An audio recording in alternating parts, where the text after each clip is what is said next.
നിങ്ങൾ അറിഞ്ഞോ, നമ്മുടെ വടക്കാഞ്ചേരിയിൽ ആദ്യമായി ലൈറ്റ് വെയ്റ്റ് ആഭരണങ്ങളുടെ ഒരു പുതിയ ഷോറൂം ആരംഭിച്ചിരിക്കുന്നു.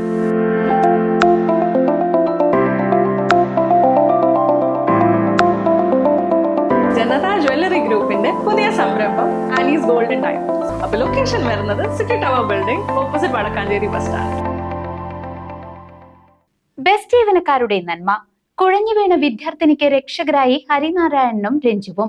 യാത്രാ തടസ്സങ്ങൾ വകവയ്ക്കാതെ ആശുപത്രിയിലെത്തിച്ച് ജീവൻ രക്ഷിച്ചു.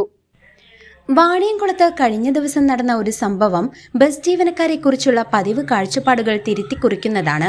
ബസ്സിനുള്ളിൽ കുഴഞ്ഞുവീണ കോളേജ് വിദ്യാർത്ഥിനിക്ക് യാത്രാക്ലേശം പോലും വകവയ്ക്കാതെ കൃത്യസമയത്ത് ചികിത്സ ഉറപ്പാക്കി മനസാക്ഷിയുടെ ഉടമകളായി മാറിയിരിക്കുകയാണ് രണ്ട് ബസ് ജീവനക്കാർ. TT ട്രാൻസ്പോർട്ട് എന്ന സ്വകാര്യ ബസ്സിലെ ഡ്രൈവർ ഹരിനാരായണനും കണ്ടക്ടർ രഞ്ജുവുമാണ് ഈ നന്മയുടെ അടയാളങ്ങൾ. ഇന്നലെ വൈകുന്നേരം 5 മണിയോടെയായിരുന്നു സംഭവം. ഒറ്റപ്പാലത്ത് നിന്നും പട്ടാമ്പി മഞ്ഞുളുങ്ങളിലേക്ക് ടിക്കറ്റ് എടുത്ത ലക്കടിയിലെ സ്വകാര്യ കോളേജിലെ വിദ്യാർത്ഥിനി ബസ്സിനുള്ളിൽ കുഴഞ്ഞു വീഴുകയായിരുന്നു. വിദ്യാർത്ഥിനിയുടെ ശാരീരിക അവശതകൾ ഗുരുതരമാണെന്ന് ബോധ്യപ്പെട്ട കണ്ടക്ടർ ഉടൻ തന്നെ ഡ്രൈവറെ വിവരമറിയിച്ചു. ഒട്ടും സമയം പാഴാക്കാതെ വഴിയിലെ സ്റ്റോപ്പുകളിലൊന്നും യാത്രക്കാരെ കയറ്റാനോ ഇറക്കാനോ നിൽക്കാതെ ബസ് നേരെ ലക്ഷ്യമാക്കിയത് PK ദാസ് ആശുപത്രിയിലേക്കായിരുന്നു. വാണിയംകുളം ടൗണിൽ ഗതാഗതക്കുരുക്ക് കണ്ടതോടെ ബസ് കണ്ടക്ടർ രഞ്ജിത്ത് ഇറങ്ങിയോടി മറ്റ് വാഹനങ്ങളെ നിയന്ത്രിച്ച് ബസ്സിന് പോകാനുള്ള വഴിയൊരുക്കി.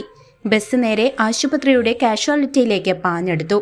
ബസ്സിലുണ്ടായിരുന്ന സഹയാത്രക്കാരും സഹകരിച്ചതോടെ പെൺകുട്ടിക്ക് സമയബന്ധിതമായി ചികിത്സ ലഭിക്കുകയും ആരോഗ്യനില വീണ്ടെടുക്കുകയും ചെയ്തു.